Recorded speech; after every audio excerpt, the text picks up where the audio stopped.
اللہ کریم کا بہت بڑا احسان ہے کہ اس نے ہمیں مسلمان بنایا،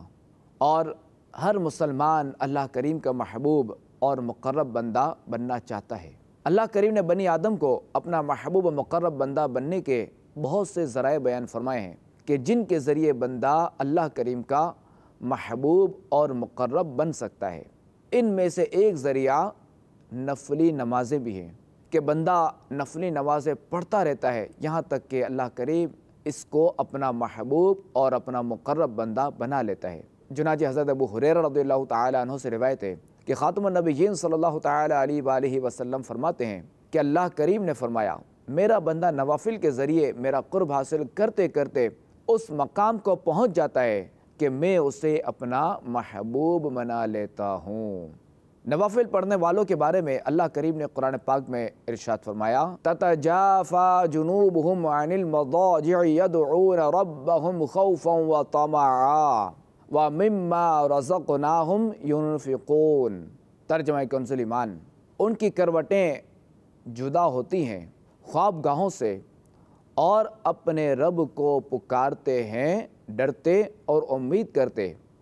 اور ہمارے دیے ہوئے میں سے کچھ خیرات کرتے ہیں۔ اس آیت کریمہ میں رات میں نوافل پڑھنے والوں کے اوصاف بیان ہوئے ہیں، اور تمام نوافل میں سب سے افضل رات کے نوافل ہیں۔ چنانچہ حضرت ابو ہریرہ رضی اللہ تعالی عنہ سے روایت ہے کہ خاتم النبیین صلی اللہ علیہ وآلہ وسلم نے ارشاد فرمایا، فرض نماز کے بعد سب سے افضل نماز رات میں پڑھی جانے والی نماز ہے۔ حضرت عبداللہ رضی اللہ تعالیٰ عنہ بیان کرتے ہیں کہ میں نے اللہ کریم کے آخری نبی صلی اللہ علیہ وآلہ وسلم کو فرماتے سنا، اے لوگو،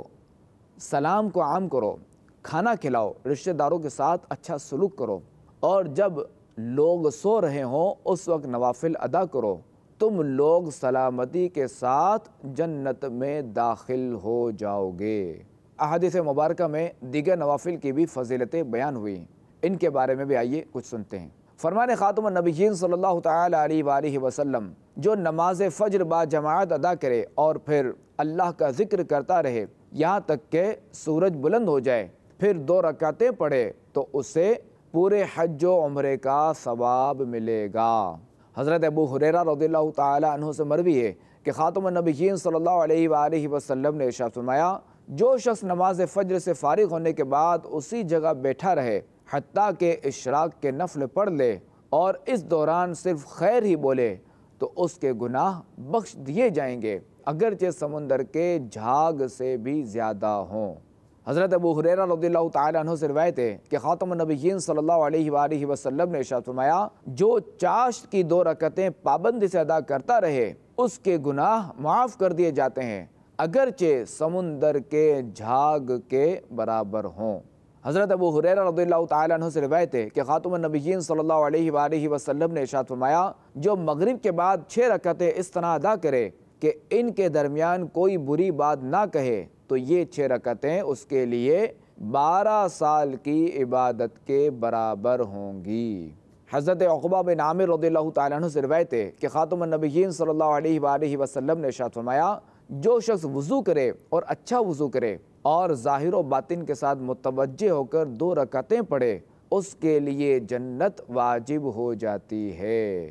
اللہ کریم ہمیں فرائض کے ساتھ ساتھ نوافل پڑھنے والا بھی بنائے، آمین، بجاہ خاتم النبیین صلی اللہ علیہ وآلہ وسلم۔